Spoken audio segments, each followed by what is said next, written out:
Hi everybody and welcome back to Finding Passion. Today we're joined by Dominique Gardiner, who is the PR manager at Asos.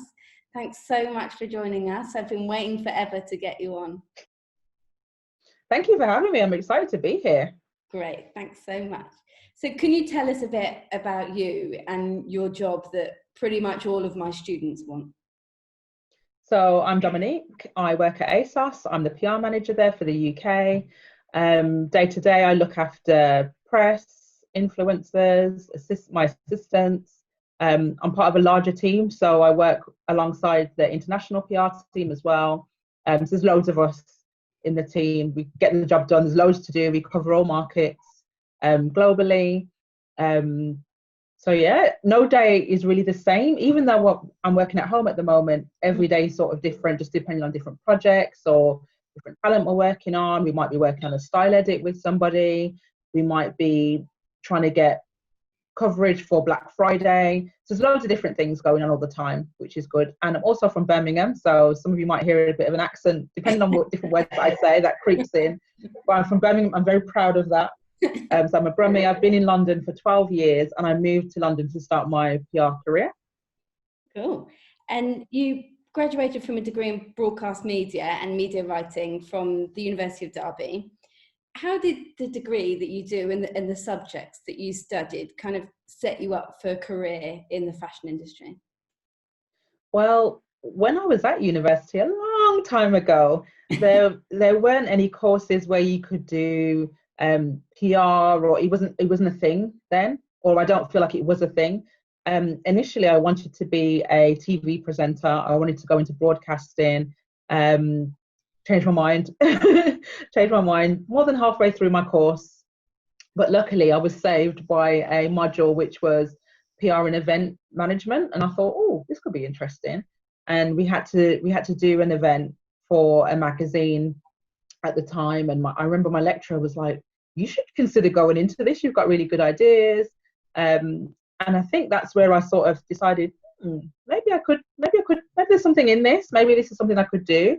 So I think I used my skills, I just transferred the skills to my career now. I never went to uni thinking I want to be in PR, I wanted to be in broadcasting. I knew it was something media related, just didn't know what. But I feel like that was a really fun course. We made a music video, we made a documentary, I did script writing, and then when the PR and event module popped up at the end, I was like, oh, in the final year, here we go.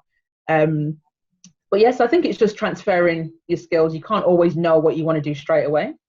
I think so. And that's the beauty about being at uni, isn't it? That you can pick up loads of different subjects, and there's so many people that have like skills in one thing and not in another, and you can really find your calling with it. Like I remember being at uni, not my forte wasn't photography, but it really was like writing and styling and things like that. So you can like you did, you can really pick up what the bits that you really enjoy. Definitely. And it sort of opens your eyes to different paths as well that you might not have considered before, if you've got strengths in different areas. So I think that sort of comes through as you go through your career at university. Mm-hmm. And how did you juggle studying for your degree and also interning? I actually did quite a few placements with the BBC because I thought I wanted to be a TV presenter. I remember when I was at college, I actually did a summer course. I was a BBC Blast reporter. I think you can still find it online. My hair was so long, it was amazing when I did that. So I was a BBC Blast reporter, and I had to find events happening in Birmingham and find creative activities in Birmingham for young people my age. So I did that through college, and then I applied again the following year. I think this was before I went to uni, and I was an event manager. So we had an office in the centre of Birmingham, and we had to put on activities, workshops, showcases for young people. And the sort of end result was a big talent showcase.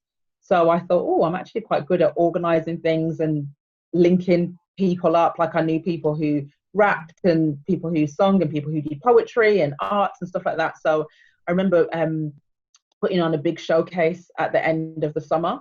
So I think those sort of experiences sort of set me up. When I went to uni, again, because I still thought I wanted to be a presenter. I did a placement at, I went to Radio Coventry. I did a few days at BBC Radio Leicester. So I sort of did like a stint in the Midlands at the different BBC studios and radio stations. So it's just sort of, I like to talk, so that helped. That's good for me. Yeah, so any sort of creative or broadcasting work experience, I sort of found it and applied, and I just kept in touch with people as well, and just sort of worked my way around from that, really. I interned at a magazine after uni because, as I mentioned, that's when I decided, actually, I want to go into fashion. I kind of like the look of this, maybe PR. So I worked at Look magazine, which it's not there anymore. I know. I know. So I was an intern at Look magazine, and I thought, okay, I don't really want to work on a magazine, but I want to work in fashion. And I remember the team at the time were just like, why don't you work in PR? I worked at Shoe at the time in the store on the weekend. And throughout my internship, I was like, oh, Shoe do shoes like that. Oh, why don't you contact Shoe? And I was like, all right, Don, we get it. You work for Shoe. That's fine. So it was those girls there at Look magazine who were like, maybe you should consider, you know, taking this PR thing seriously after, you know, my module at uni and stuff. So I think I just did as much experience in different fields to sort of decide what I wanted to focus on. I think that really helped as well. And again, it was really great for building contacts. Definitely. So you talked about Shoe there, and you spent a long time at Shoe. I think it was about 7 years, wasn't it? But you started there as press assistant, and then you rose to senior press officer. What do you think you learned during an entry level position that were really super key to the rest of your career? Okay, well, I actually worked at Shoe for 12 years. It was 12? So, 12 years, because I did 4 years in the store. Right. So I worked in the store through like just weekends while I was at college and through uni as well. So long time at Shoe. I did leave for a little bit. And then when the PR job came up, I came back. I joined the company again, moved. But I think the skills I learned, you know, I moved to London. That was a skill in itself. I mean, I'd lived in Derby for university. But Derby and London are very different places. So I think I learned survival skills for one, because I'm still here. But I had to build my contacts. So that was sort of key for me. Moving to London, I didn't have any contacts in the fashion industry at all. So I built my contacts. I learned a lot about different publications and how to pitch to those publications. I also learned a lot about brand positioning as well, because one of the biggest things in PR is you need to understand your brand. You need to know who your audience is. You need to know where your customers are, what your customers are reading, you know, what they're consuming, who they're looking at for inspiration, all those things I sort of learned at Shoe. It was learning to talk to the right people, learning how to talk to these people, how to approach them, how to pitch. So I think it was sort of all the skills I needed to start my PR career, pitching, communication, which is key, and just building those contacts, and those contacts then turn into relationships with people as well. If you've got really strong relationships, you'll take them wherever you go. Like when I left Shoe and went to another brand, a lot of those contacts came with me. So it's really important to keep the relationships and build those contacts, because if you don't have any contacts, it's like, who are you speaking to? It is so important to build up a rapport with, you know, stylists, celebrities, like influencers. What are your top tips to building up those connections? I think my top tip, and it sounds really basic, but just be friendly. Be friendly and helpful. Like, if a journalist or stylist contacts you, always be willing to help. And if you can't help, let them know. Like, try not to leave people hanging. Just get back to people as quickly as you can, because they're on a deadline. They're coming to you to help them out. Usually they're like, I need this now and I'm shooting tomorrow. Or just try and be as helpful and as friendly as you can.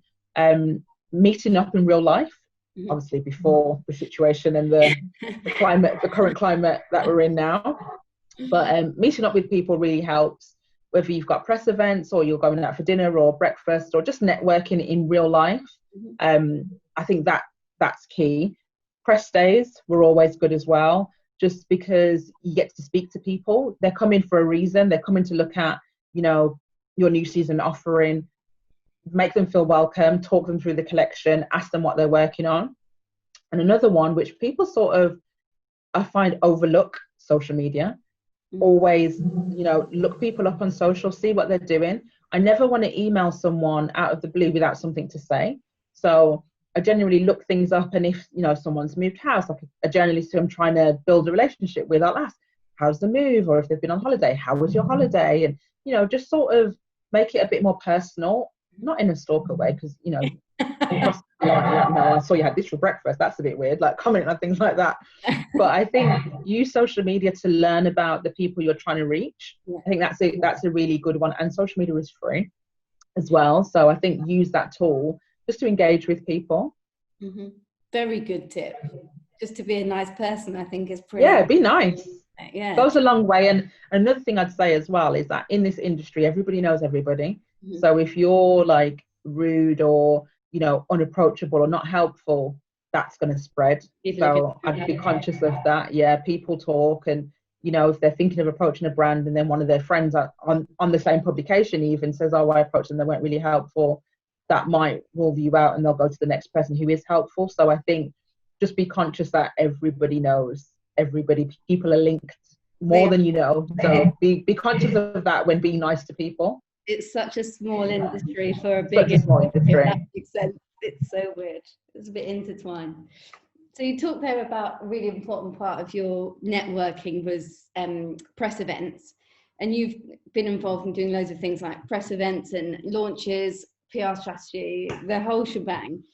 But it's really important to get really kind of amazing ideas for engaging events and engaging activity to really like build up those connections. How do you even start thinking about an idea of how to build noise around a brand, or come up with the initiative for a press day?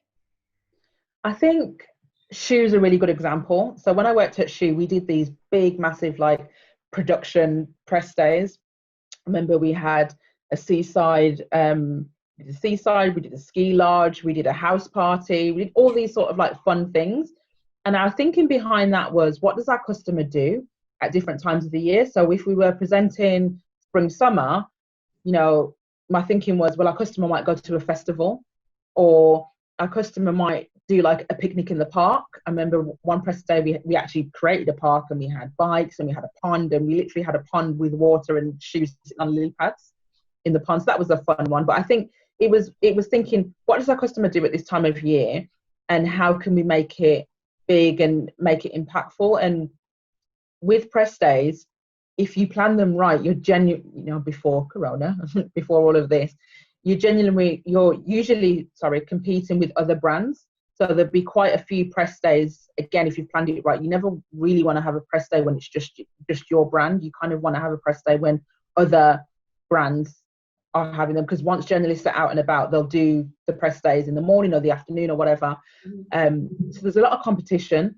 So I think if you've got things that look good, and because you've built these relationships, journalists will want to come and see you anyway. But I think if your press day looks good, you've got nice food, you've got nice drinks, you've got things that are Instagrammable as well, like really exciting things. I think that sort of makes people want to come, and that's where ideas generally come from. Like, what does the customer do? What's going to be really Instagrammable? What's going to make an impact? What's going to make us stand out from other brands that might just put shoes on the shelf or put shoes in the nail shop window, which is what a lot of brands were doing at back then. It was like, oh, let's just get a nail shop and give people manicures, and then we'll just display the shoes on the shelf. It's like, you need to get a bit more creative. And that's, I think, looking at the customer experience.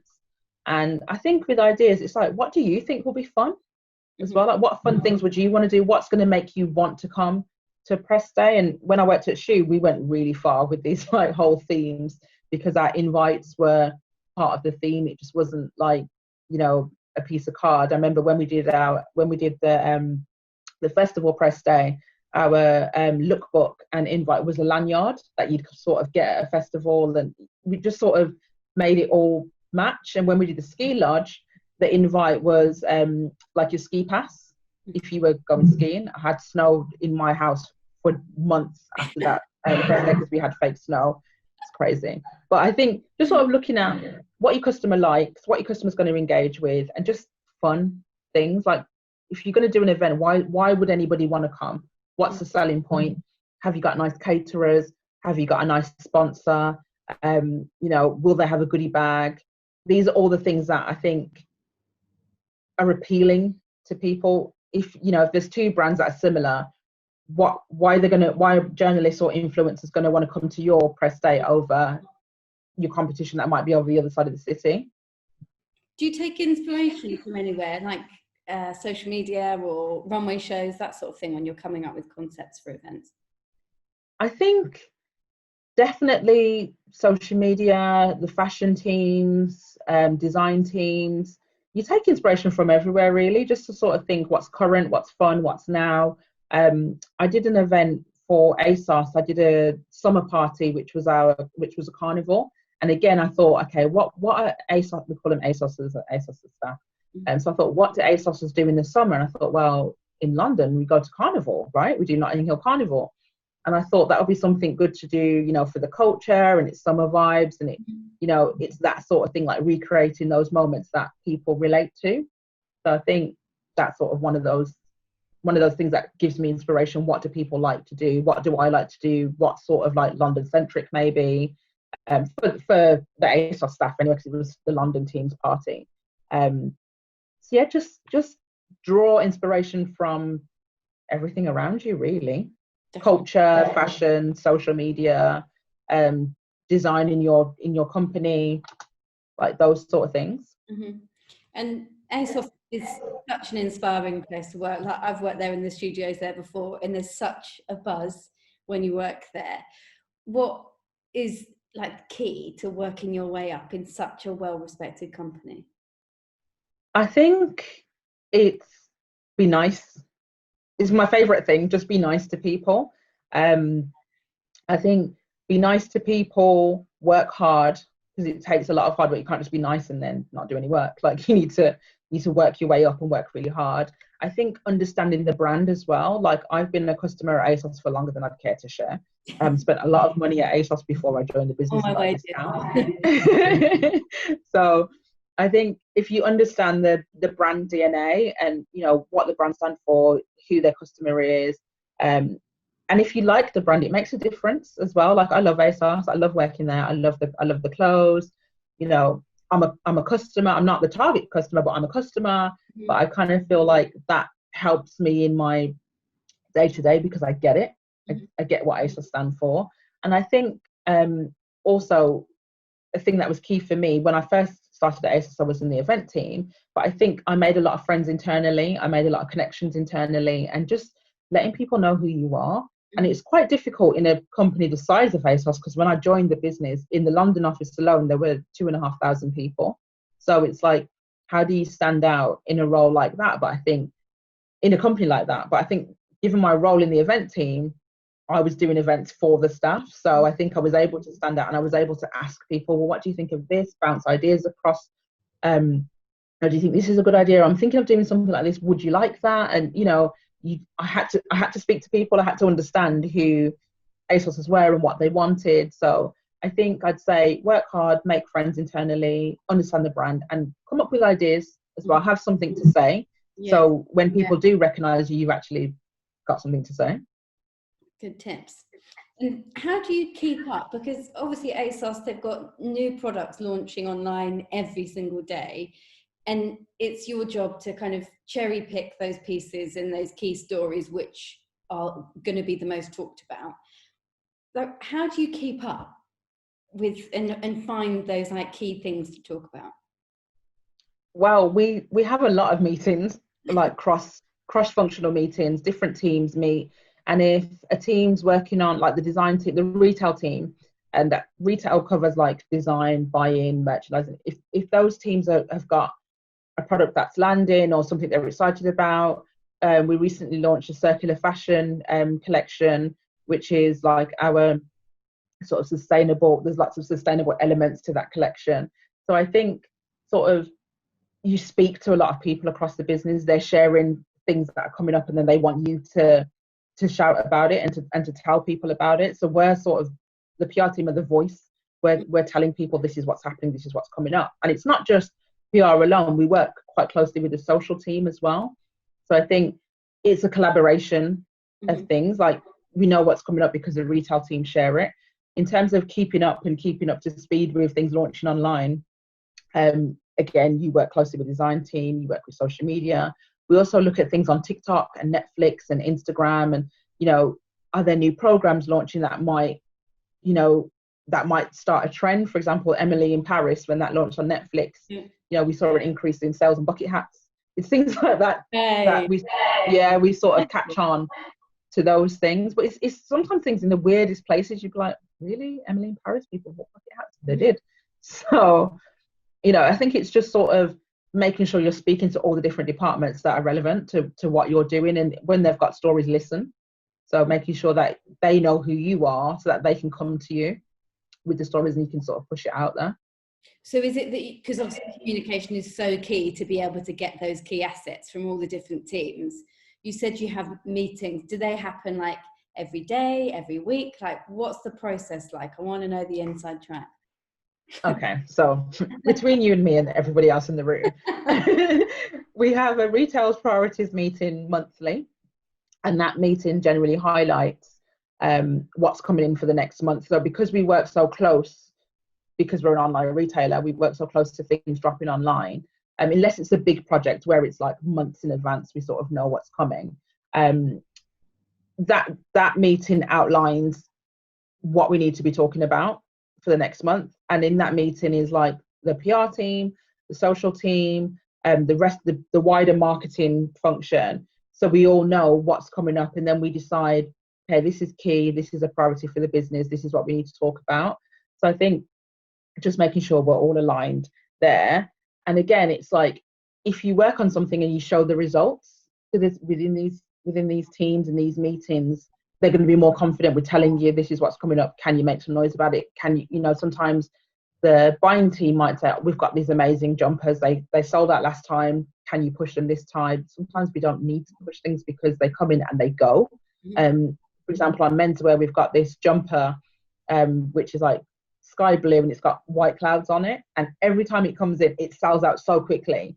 So we've developed it, we've got more colors, we've got it in a cardigan now, but things like that sort of sell themselves. But sometimes influencers get it quickly, we get it to influencers quickly, and then they can share that message as well.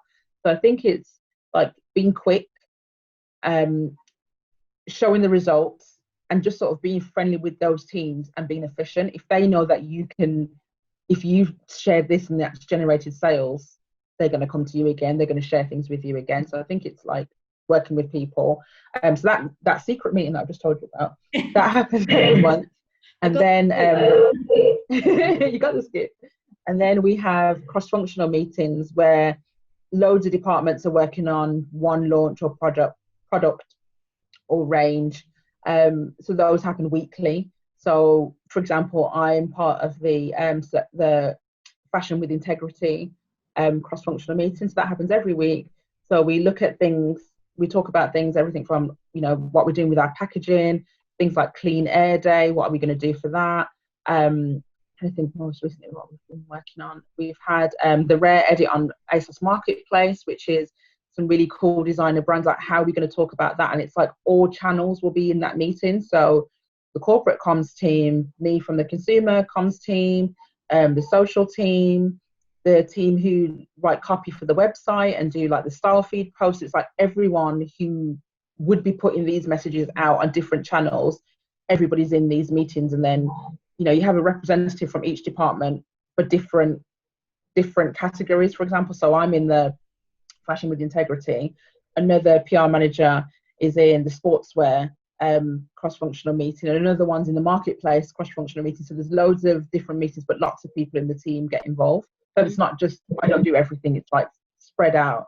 And then we sort of go to those meetings, get the information, bring it back to the PR team, and then we decide how we're going to get that message out globally. So that message out there is really, really important, and gaining PR coverage is a big part of your job. But it has evolved so much from purely product placement in magazines. Yeah. You think, like, not just about ASOS, but across the board, like, what kind of PR coverage do you think brands are mainly looking for these days? I think everybody thinks that PR is just getting influencers to talk about your product, and that's a big chunk of it, depending on your product. But not all of your customers are on social media. I think people need to remember that. Like a lot of customers still read magazines. Like I don't want there to be a time when magazines are not important. I still think magazines are important. So product placement is important for us. And a lot of these magazines are online. They have an online version, they have shopping galleries, which for ASOS specifically, that's really important for us because that's people shopping, clicking through and shopping straight away. They see it, they want it, they buy it. So I think I would never want to discount magazines. Like they're still very important to us.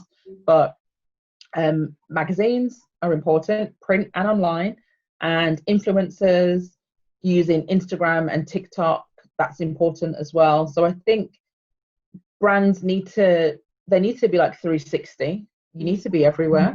Like you need to be on social media, you need to be in print, you need to be on fashion websites, that not necessarily social media sites, but fashion sites. You need fashion people for fashion, you need fashion people talking about your brand. And I think you need talent talking about your brand as well, whether that's, actors, musicians, entrepreneurs. There's so many people who are like, renovators that are becoming like, targets now because they're speaking to people and they've got an engaged audience. So I think you want to be everywhere. Basically, I wouldn't limit to I only want to be on Instagram, because if Instagram crashed tomorrow, what would you do? That's your whole business.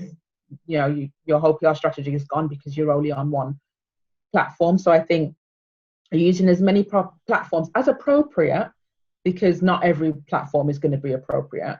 But I think, if your business does appeal to people on Facebook and Instagram and TikTok, then yeah, you want to be where your customers are, basically.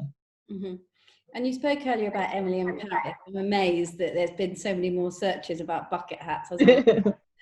But using those kind of like news hooks and getting those news opportunities is an amazing way of creating PR opportunity for you. What are the main ways and the most effective ways of kind of utilizing those initiatives and those trends to create PR opportunity? I think the biggest thing in PR, well, one of the biggest things, I keep saying this is the biggest thing, but one of the biggest things is just knowing who to pitch to. Because with the Emily in Paris thing, like we knew what publications would run that. We know what publication will feature that. For example, we have a lot of stats, like, we sold, through lockdown, we sold a wedding dress every 3 minutes. Like that's incredible considering a lot of weddings were cancelled, but people were figuring out ways to do it and they were buying their wedding dresses on ASOS. So for us, it's kind of like we know publications enough to know who's going to run that story or who's going to be interested. I've got like a handful of journalists where they like stats, they like stories like that, they're going to run stories like that. So I think it's just knowing who to pitch to, and again, most importantly, where your customers are looking for inspiration. What customers are going to look at that and be like, oh, let me go and have a look at ASOS wedding dresses then. Let me go and see what all the hype's about. So I think it's just knowing publications and knowing where your customers and your audience is.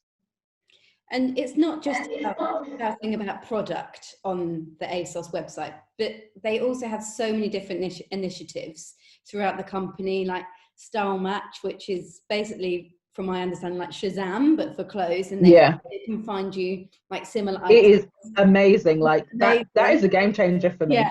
Game changer. And you've also got Fit Assistant, which allows people to see clothes on different body shapes. How do you go about like shouting about those kind of messages within the brand? I think first of all, I'd say that our in-house teams who develop those programs and that software are so clever. Like they're so clever. I don't know how they make it work. I've tested Style Match so many times thinking it's not going to work, and it works every time. Yeah. So I think they're really clever. And I think once you've got all the detail, you really want to make sure people understand how much work's gone into things like Style Match or Fit Assistant. So it's like having the instructions on how to use it properly and all the information as to why it's so amazing and brilliant. And then it's like just sharing that with press. And another good thing that our social team do is that they'll create content around things like that.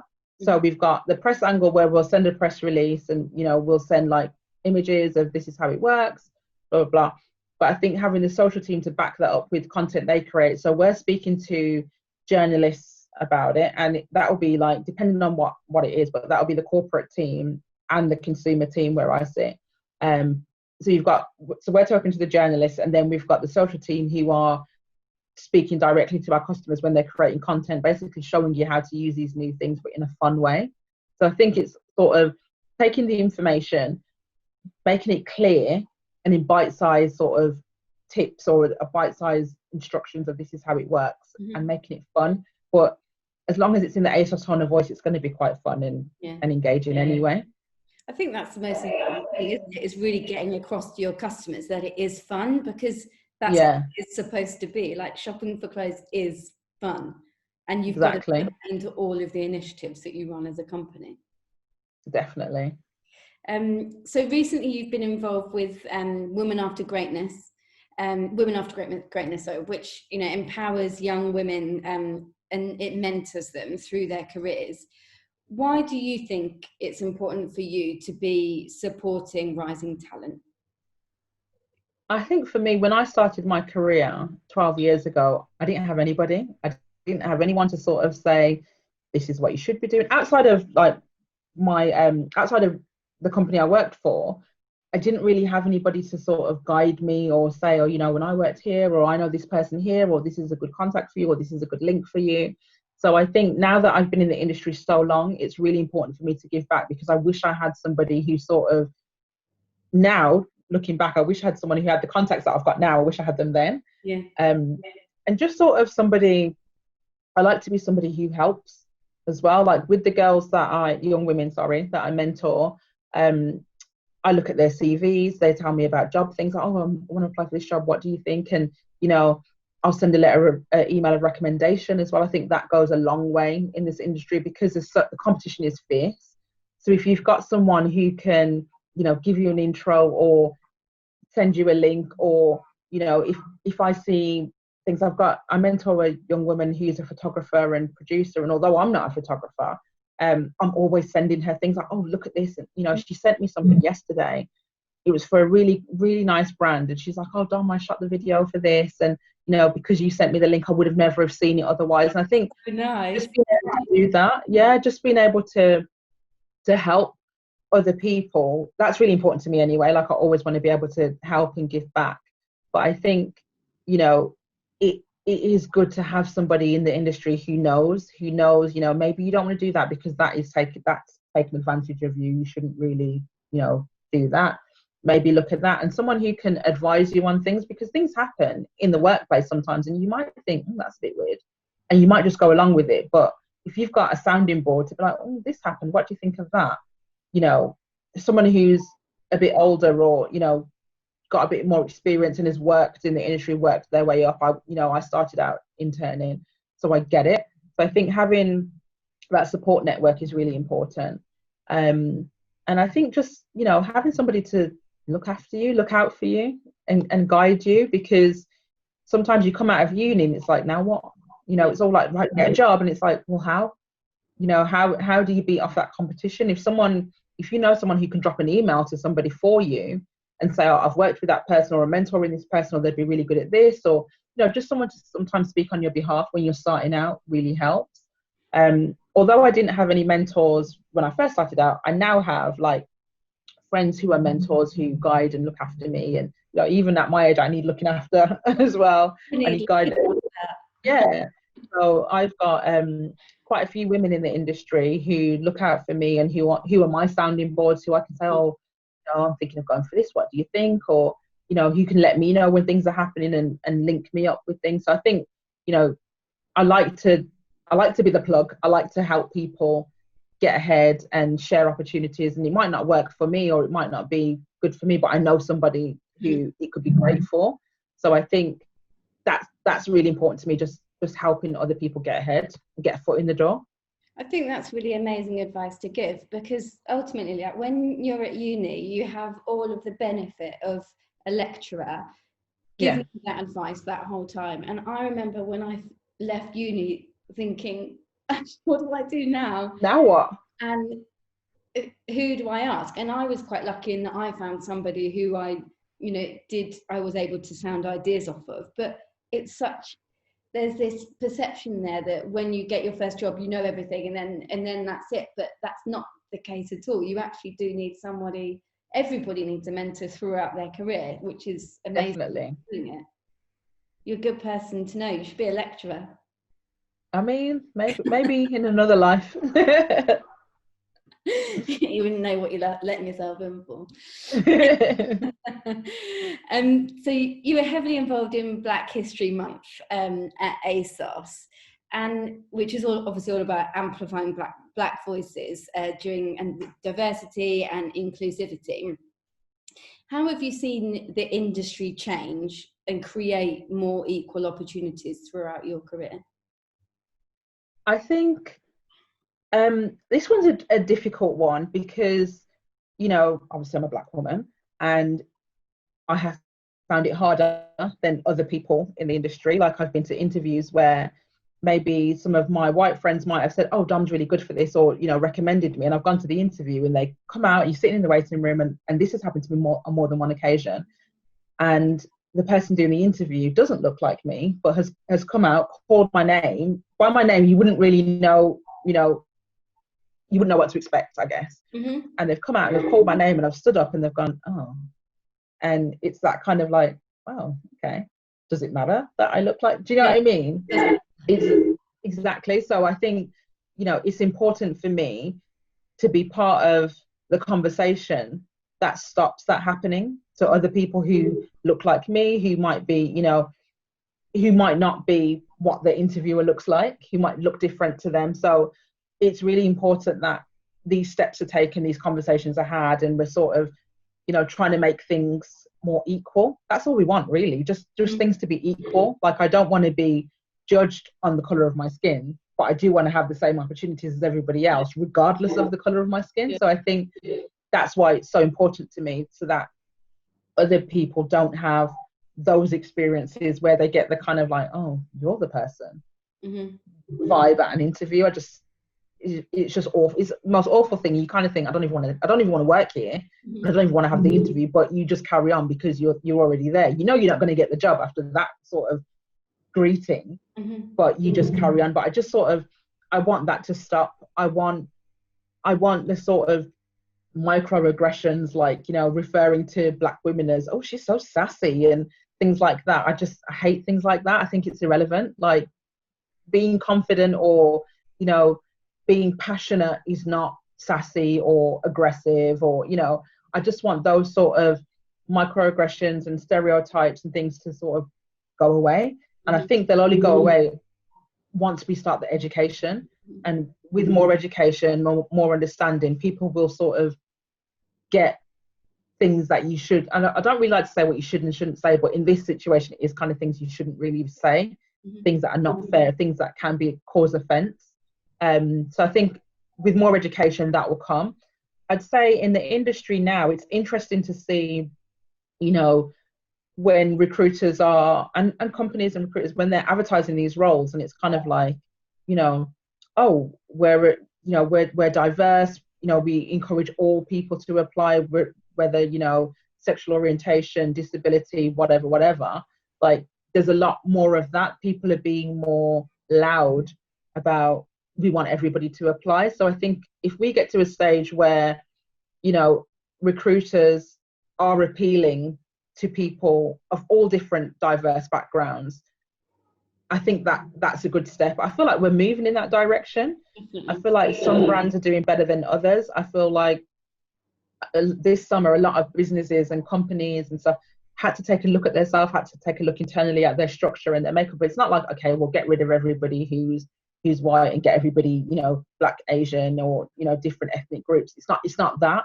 It's sort of make your company appealing to loads of different people, make it a place where people would want to apply, and I think a lot of brands suffered and got called out quite a lot for being, racist or sexist, or, there wasn't any sort of equality, or, you know, I think this year, a lot of brands had to do a lot of work to sort of show that either they are diverse or they're trying to take steps to be diverse. I think, you know, as long as people are vocal in the fact that we're not perfect but we're trying, or we're not perfect but we're learning, I feel like that's a step in the right direction. Like, if you're learning, you're trying to learn, you're trying to do better. We're not going to get it right overnight, nobody is. But I feel like taking those steps is a step in the right direction. So I feel like, you know, maybe in 2 or 3 years it won't even be an issue. I hope, you know, I hope that it would come sooner than that, but realistically it's going to take a while for people to have the education that they need, for people to look at their biases as well. Like, unconscious bias is a big thing that we need to start looking at more openly as well. So I feel like there's a lot of work to do, but there's a lot of changes happening. And when I see people who look like me, or, for example, getting into positions that maybe a year ago they would have never even been considered for, I think that's brilliant. I think when brands are making campaigns that target a certain group that might have sort of been forgotten. For example, Bumble did an amazing My Black Love Is campaign for Black History Month. Brilliant. And there were so many people who was like, I know her. Like, people that I know, not people who were so far out of reach. It was sort of like creators who I'm friends with or who I'm familiar with. I just think making things a bit more accessible and just making people feel seen. I think that's like what I would really want to see happen, just for people to be seen. So being part of the Black Voices at Asos was really important to me, because I felt seen, and the response to it, because no one really knows who works for these companies.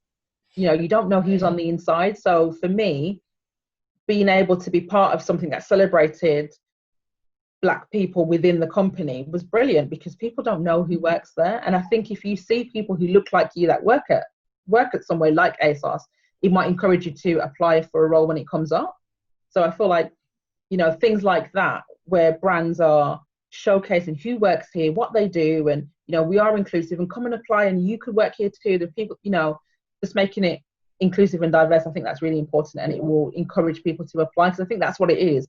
Not enough people apply because I don't think they're going to be successful. But I think if you can see people who maybe look like you, or, you know, you look up to, I think that'll make you want to apply. Sorry, that was like a really long way of saying that, but I just feel really passionate about that. You should do. And I think a lot more people are understanding now. And like you say, it's totally about education and changing that culture and that mindset, like from within, and educating your staff and educating everybody there. And then that shines out to, you know, to the people who ultimately want to, you know, to work there or even to shop there as well. So it's so important. Exactly.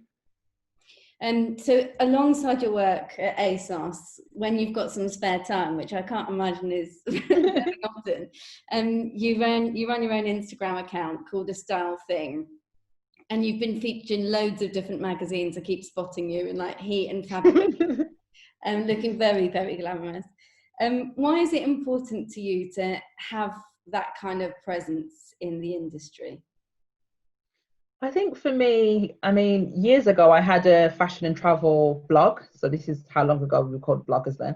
So I had a blog, and I had some really good experiences. I got to stay in some really nice hotels and things like that as part of the travel segment.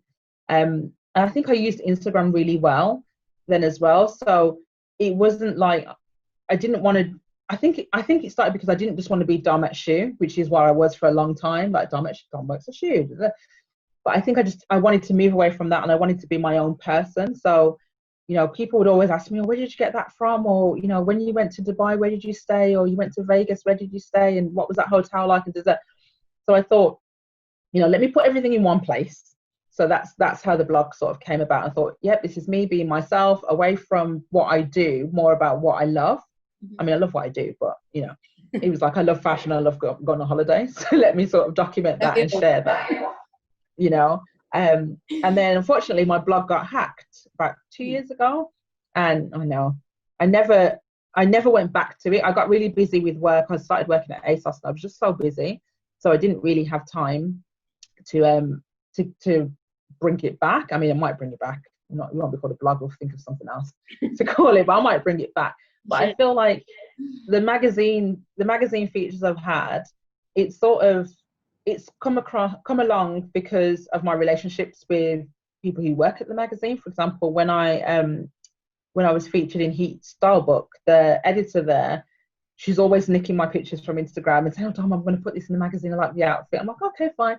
And it just sort of started with that, and then they contacted me and says, "Oh, we're doing the Heat Style Book." They says, "Oh, we're doing a feature on lipsticks," and they wanted to make it diverse, because Heat Style Book's all about fashion for everybody, and it's diverse, and it's women with different skin colors, different body shapes, and I really love that because I like feeling included. Mm-hmm. So when they asked me to take part in the lipstick challenge, I was like, amazing. They sent me all these lipsticks to try, and then we had a photo shoot, and I had to wear my favorite one, and it was so fun. But it's important for me to be in those spaces, because when I was like younger, flicking through magazines, there wasn't anybody who looked like me. Mm-hmm. So to flick through magazines now and see myself is amazing, but to see other women who look like me, it makes me like the publication even more, maybe want to shop at the brand that they're promoting, and it just makes me feel like things are really changing. Like, it's not just one type of woman who's in the magazine, or who's seen as beautiful or interesting or worthy of being featured. So I think it's important to me because I feel seen, and I feel like it will inspire other women who look like me, young girls who look like me, to sort of put themselves out there to be seen as well. When I did the Fabulous shoot, that was fun because they had lots of different women, looked different body shapes, and we were testing jumpsuits and boiler suits. Fun thing, I love jumpsuits as well, so perfect for me. That'd be my but dream. I love them. But I feel like it's just important to be in those spaces, and the opportunities have come along because I've had those good contacts as well. And because they know I love outfits and I love getting dressed up, and I'm here to want to take my photo, okay, cool, let's go for it. Those people at those publications know that I'm sort of up for that. And my social media is quite personal to me as well, and it's important because it's my sort of space. There's lots of other people on Instagram and things like that, but it's my space, it's my pictures, it's what I want to share. And I love clothes, I love shoes, I love holidays, I love makeup and things like that. So I think sharing that other people are seeing that is important as well. They're sort of understanding this is who I am, this is what I stand for.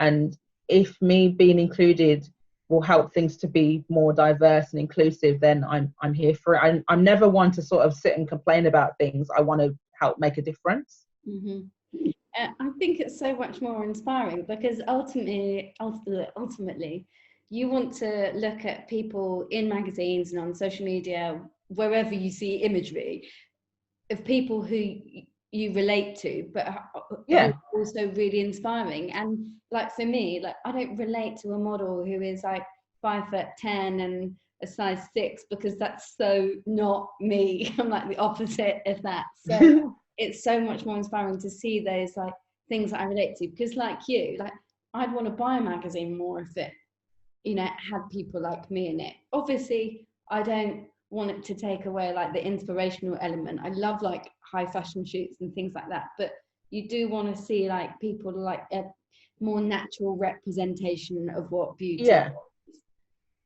Definitely. So back to the PR element.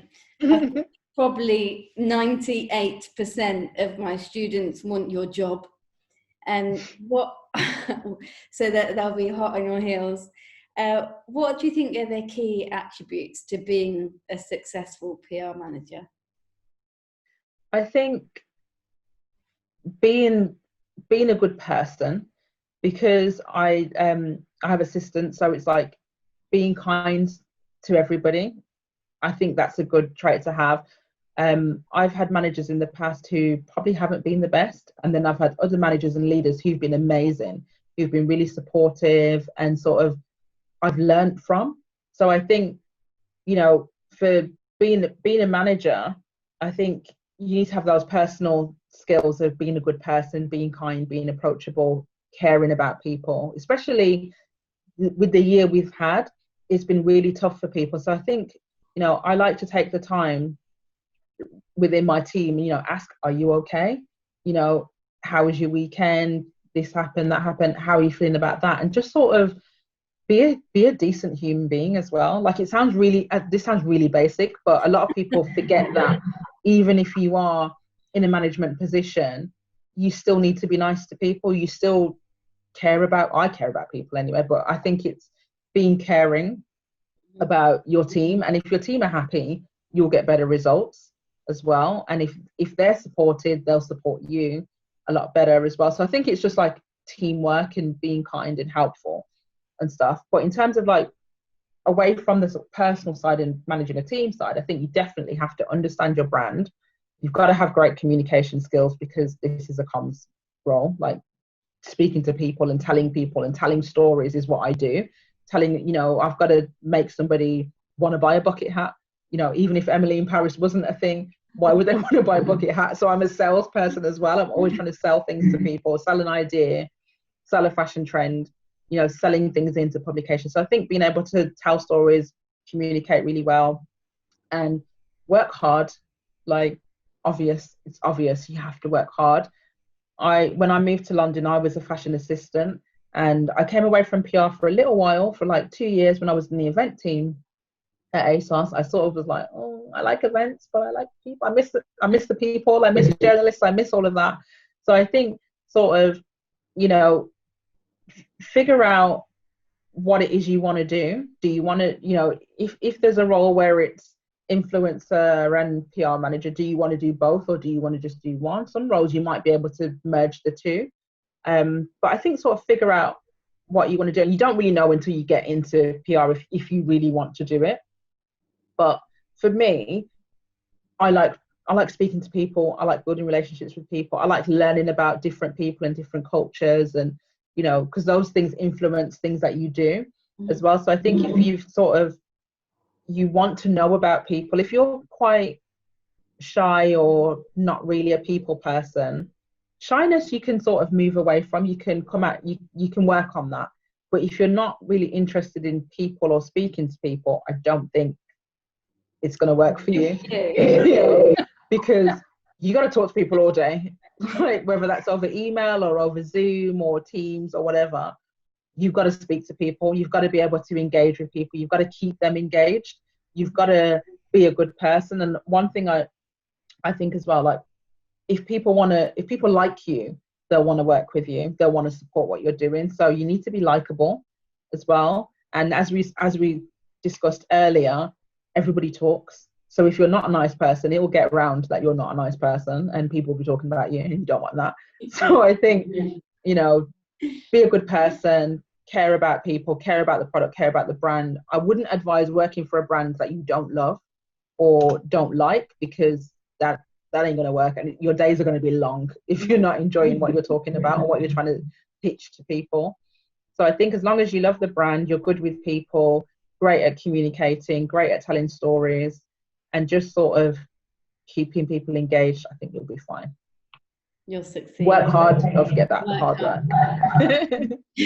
And my final question is, what's the most exciting, best thing about working in PR?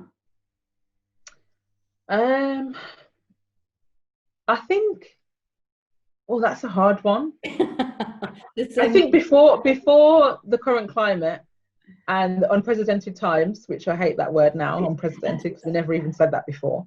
But I think before this, it was the experiences.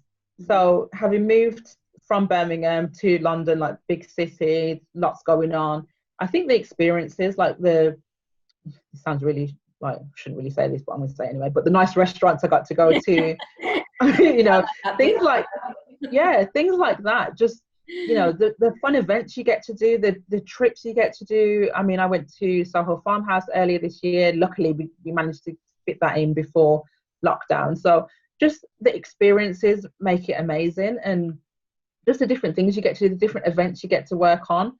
For example, when I worked at Shoe, I did a trip to Disneyland Paris with Vans, because they were launching the Disney Vans collection. And that was amazing. We had the VVIP, because there's the higher than VIP. So we had the VVIP experience. Like, we got to the queue jump for the rides at Disneyland. We had like a private dinner. Yeah, we had a private photo call with Mickey Mouse. We got to meet all the other characters. And I just think things like that, you get a lot of money can't buy experiences in PR, depending on the brand you work with. But you get a lot of money can't buy experiences in PR. And I think one of my favorite things about PR is all the friends I've made. Again, this sounds like really soppy, but the friends I've made over, the last 12 years I've been in London. I've got so many really good friends and really good contacts and relationships with people. So I think this job is about relationships and people, and, learning about people and speaking to people. So I think when those contacts become friends and become people who you do go out for dinner with, or you do hang out with, or you can email through a favour, please can you feature this, or what do you think about this, or do you want to come for dinner, or let's meet for breakfast. And I feel like the relationships, again, you just don't get that. I don't know what other industry you would sort of have those relationships with people and those experiences. So experiences are amazing. The relationships you get to build are really fun. And sometimes when you see people on TV, you're like, oh, I know her, or, I dressed her, I sent the outfit for that, or I picked those shoes for her, or, just things like that. A lot of my friends, they do, in my immediate friendship group, like, they don't work in fashion. So I'm the one who's been like, oh, come to this event, or come to this party, or, I've got tickets for this or tickets for that, or, so for a long time, I was like the favorite friend, especially when it's like, oh, I've got these shoes, I'm not wearing them, what do you want them? That sort of thing. So I think the experiences and the relationships are amazing and make it worth it. Like, when you've got long nights, it's not all going for dinner and, going on trips or chilling out at Soho Farmhouse. There is a lot of hard work, long nights, planning. Things don't always go to plan. But when you sort of connect with people, I've had a lot of influencers over the last week messaging me like, Dom, thank you so much for all your support this year. And I'm thinking, I support you, supported me, you supported the brand that I'm working at. And I think when you get those thank you emails or shout outs on social media, when people are just like, thank you so much, and you don't realize how much of an impact you might have on people. Like, a guy, one of the menswear influencers, he's had a really rough time. Like, his mom passed away early this year, and he messaged me and he said, Dom, your support and helping me, like, sending me products to create content, it's like, it just took my mind off what was really going on. And I had no idea that he was going through such a hard time at home. But just things like that, it just makes it worth it when people are so thankful and grateful, and you just make a difference. You feel like you're not making a difference because you're like, oh, it's only fashion, but fashion does make a difference. It makes people feel good, makes people feel happy. So being able to contribute to that is just like amazing. Well, thank you so much for joining me today. It was so lovely to see you, and thank you for having me. And I'm sure my students are going to be wanting to, like, slide into your DMs and get more advice from you.